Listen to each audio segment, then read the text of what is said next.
ಪ್ರಾಪಂಚಿಕ ಬದುಕಿನಲ್ಲಿ ಮಾನವನ ನಿಜವಾದ ಕರ್ತವ್ಯಗಳೇನು? ಜೀವನದಲ್ಲಿ ಸಮಚಿತ್ತತೆಯನ್ನು ಬೆಳೆಸಿಕೊಳ್ಳಬೇಕಾದ ಬಗೆ ಹೇಗೆ? ಸಮತೋಲನದ ಸಾಧನೆ ಬದುಕಿನಲ್ಲಿ ಸಾಧ್ಯವೇ?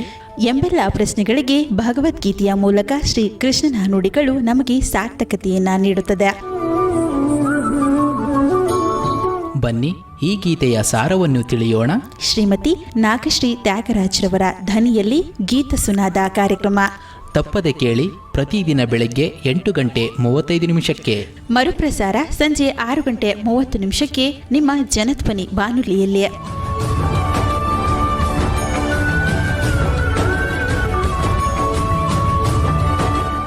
ಓಂ ಶ್ರೀಕೃಷ್ಣ ಪರಬ್ರಹ್ಮಣೇ ನಮಃ.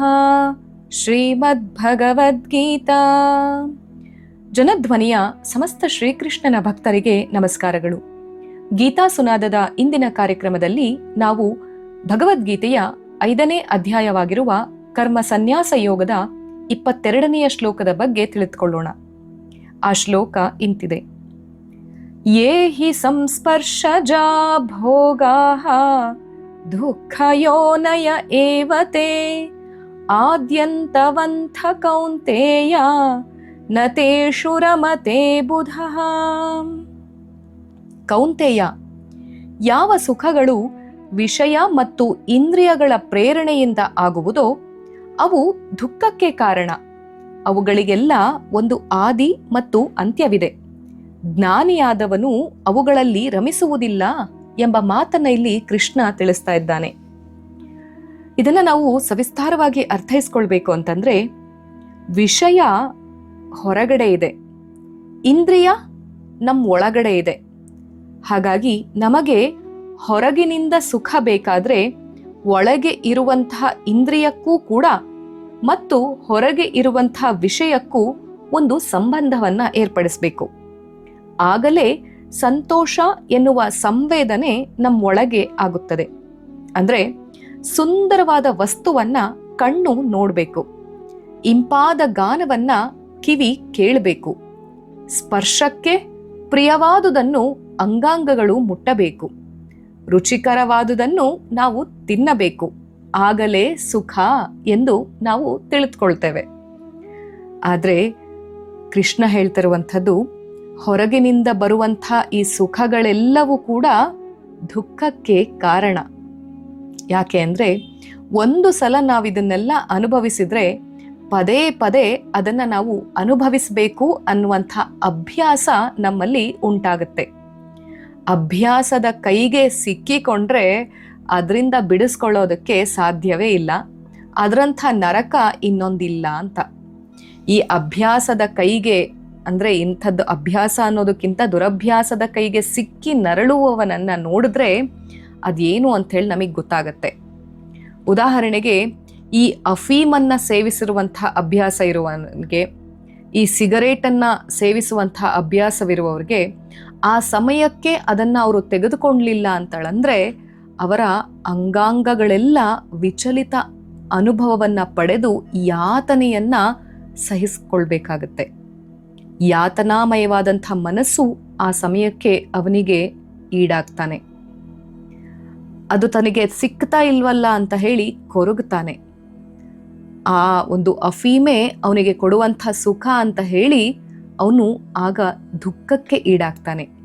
ಇದನ್ನ ನನಗೆ ಸಿಗದೆ ಹೋದ್ರೆ ನನ್ನ ಜೀವವೇ ಇರೋದಿಲ್ಲ ಅಂತೇಳಿ ಯಾತನೆಯನ್ನ ಪಡ್ತಾನೆ. ಅದೆಷ್ಟು ನಿಜ ಅಲ್ವಾ? ಹೀಗೆಲ್ಲ ಒಂದು ಸಲ ಅದು ಅಭ್ಯಾಸ ಆದ್ರೆ ಸಾಕು, ಅದನ್ನ ನಾವು ಮಾಡಿಯೇ ತೀರ್ಬೇಕು ಅಂತ ಹೇಳಿ ಹೊರಡ್ತೇವೆ. ಒಂದು ಚಿಟಿಕಿ ನಶ್ಯ, ಆ ಒಂದು ಚಿಟಿಕಿ ನಶ್ಯ ನಮ್ಮ ಇಡೀ ಜೀವನದ ಕ್ರಮವನ್ನೇ ಬದಲಾಯಿಸಬಹುದು. ಒಂದು ಸಮಯಕ್ಕೆ, ಒಂದು ನಿರ್ದಿಷ್ಟವಾದಂತಹ ಸಮಯಕ್ಕೆ ಆ ನಶ್ಯ ನಮಗೆ ಸಿಕ್ಕಲಿಲ್ಲ ಅಂತೇಳಂದ್ರೆ ಅದನ್ನ ನಾವು ದೊರಕಿಸ್ಕೊಳ್ಳೋದಕ್ಕೋಸ್ಕರ 1 ಮೈಲಿ ಬೇಕಾದ್ರೂ ಹೋಗಬಹುದು. ಅದೆಲ್ಲ ಹೋಗ್ಲಿ, ಇನ್ನೊಂದು ನಾವು ಗಮನಿಸಲೇಬೇಕು. ಕಾಫಿ ಕುಡಿಯುವಂಥದ್ದು ಕೂಡ ಒಂದು ಚಟ.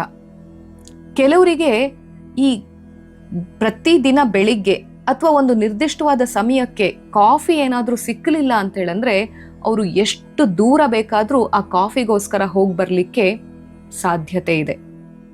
ಮದ್ಯಪಾನ ಅಭ್ಯಾಸ ಇರುವವನಿಗಂತಲೂ ಆ ಸಮಯದಲ್ಲಿ ಆ ಮದ್ಯಪಾನ ಸಿಗದೆ ಹೋದ್ರೆ ಅವನ್ ಏನ್ ಬೇಕಾದ್ರೂ ಮಾಡಬಹುದು. ದುಡ್ಡು ಇಲ್ಲದೆ ಹೋದ್ರೆ ಅವನದನ್ನ ಕದೀಬಹುದು. ತನ್ನಲ್ಲಿರುವಂಥ ಯಾವುದೇ ವಸ್ತುವನ್ನ ಮಾರ್ ಹಾಕ್ಬಹುದು. ಹೆಂಡತಿಯ ತಾಳಿಯನ್ನಾದರೂ ಮಾರಿ ಕುಡಿಯುವಂಥವನು ಕುಡಿತಾನೆ. ಹೆಂಡದ ಬದಲು ಇನ್ನೇನು ಸಿಕ್ಕುವುದೋ ಅದನ್ನೆಲ್ಲ ಆತ ಸ್ವೀಕರಿಸ್ತಾನೆ. ಅದನ್ನ ನೆಚ್ಚಿ ಬಂದವರನ್ನ ಕೈ ಬಿಡ್ತಾನೆ.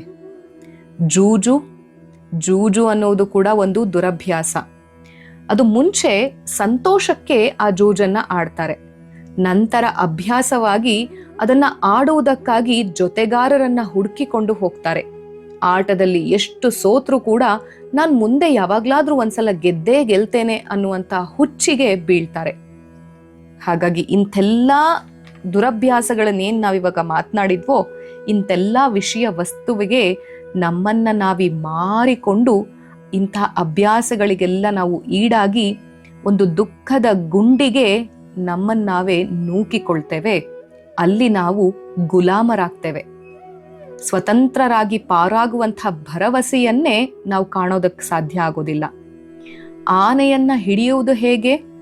ಒಂದು ಹಳ್ಳವನ್ನ ತೋಡಿ ಅದರ ಮೇಲೆ ಬಿದಿರು ಚಾಪೆಯನ್ನ ಮುಚ್ಚಿ ಮಣ್ಣನ್ನು ಹರಡಿ ಏನಾದ್ರೂ ಬೀಜ ಬಿತ್ತಿ ಬೆಳೆ ಬೆಳೀತಾರೆ. ಆನೆ ಅದನ್ನ ತಿನ್ನಲು ಬಂದೊಡನೆ ಅದರ ಭಾರಕ್ಕೆ ಚಾಪೆ ಕುಸಿಯುತ್ತೆ, ಹಳ್ಳದೊಳಗಡೆ ಬೀಳುತ್ತೆ. ಏನ್ ಮಾಡಿದ್ರೂ ಅದು ಮೇಲ್ ಬರೋಕೆ ಸಾಧ್ಯವೇ ಇಲ್ಲ. ಆಗ ಮನುಷ್ಯ ಆಗಿರುವಂಥವನು ಇದಕ್ಕೆ ಕಾದಿದ್ದು ಅದಕ್ಕೆ ಸರಪಳಿ ಹಾಕಿ ಕಟ್ಟಿ ಸಾಕಿದ ಆನೆಗಳ ಮೂಲಕ ಅದನ್ನ ಪಳಗಿಸಿ ಬದುಕಿರುವ ತನಕ ಅದನ್ನು ತನ್ನ ಗುಲಾಮನನ್ನಾಗಿ ಮಾಡ್ಕೊಳ್ತಾನೆ. ಈ ಉದಾಹರಣೆ ನಮಗೇ ಸೂಕ್ತವಾಗಿರುವಂಥದ್ದು. ಈ ಹಳ್ಳ ಏನಿದೆ ಅದು ವಿಷಯ ವಸ್ತುಗಳನ್ನ ಅರಸಿ ಹೋದಂತೆ ನಮ್ಮ ಪಾಡು ಹೀಗೇ ಆಗಬಹುದು. ಹಲವಾರು ದುರಭ್ಯಾಸಗಳಿಗೆ ನಾವು ಈಡಾಗಿ ಅದರ ಗುಲಾಮತನಕ್ಕೆ ನಾವು ಈಡಾಗಬಹುದು. ಹಾಗಾಗಿ ನಾವು ವಿದ್ಯಾವಂತರೇ ಆಗಿರಬಹುದು, ಅತ್ಯಂತ ದಷ್ಟಪುಷ್ಟಗಳೇ ಆಗಿರಬಹುದು, ಬಲಾಢ್ಯರೇ ಆಗಿರಬಹುದು. ಆದರೇನಂತೆ ವಿಷಯ ವಸ್ತುವಿನ ಆಸೆಗೆ ಇದನ್ನೆಲ್ಲ ಬಲಿ ಕೊಡ್ತೇವೆ. ಇಂದ್ರಿಯ ಸುಖಕ್ಕಾಗೆಲ್ಲ ನಾವು ನಮ್ಮನ್ನೇ ಶರಣಾಗತರಾಗಿ ಮಾಡ್ಕೊಳ್ತೇವೆ. ಆದರೆ ಎಲ್ಲ ಇಂದ್ರಿಯ ಸುಖಗಳಿಗೆ ಒಂದು ಆದಿಯೂ ಇದೆ, ಒಂದು ಅಂತ್ಯವೂ ಇದೆ. ನಮಗೆ ಆಸೆ ಹುಟ್ಟಬಹುದು, ಅದನ್ನ ಪಡಿಬೇಕೆಂಬ ಮನಸ್ಸು ಬಲತ್ಕರಿಸಬಹುದು. ಅಂತೂ ಹೇಗೋ ಅದನ್ನ ಪಡೆಯಲು ಯತ್ನಿಸ್ತೇವೆ. ನ್ಯಾಯವೋ ಅನ್ಯಾಯವೋ ಅದನ್ನ ಪರಿಗಣಿಸೋದಿಲ್ಲ. ಆ ವಸ್ತುವನ್ನ ಅನುಭವಿಸುತ್ತಿರುವಾಗ ಸುಖದ ಆದಿ ಪ್ರಾರಂಭ ಆಗತ್ತೆ. ಅನುಭವಿಸುತ್ತಾ ಇದ್ದಂತೆ ಆ ಒಂದು ಸುಖ ತೀರಬಹುದು. ಆದರೆ ಅದಕ್ಕೂ ಇನ್ನೂ ಹೆಚ್ಚು ಅನುಭವಿಸಕ್ಕೆ ಆಗೋದಿಲ್ಲ. ಸ್ವಲ್ಪ ಕಾಲವಾದ ಮೇಲೆ ಪುನಃ ಆ ವಸ್ತುವಿನ ಮೇಲೆ ನಮಗೆ ಬಯಕೆ ಚಿಗುರಬಹುದು.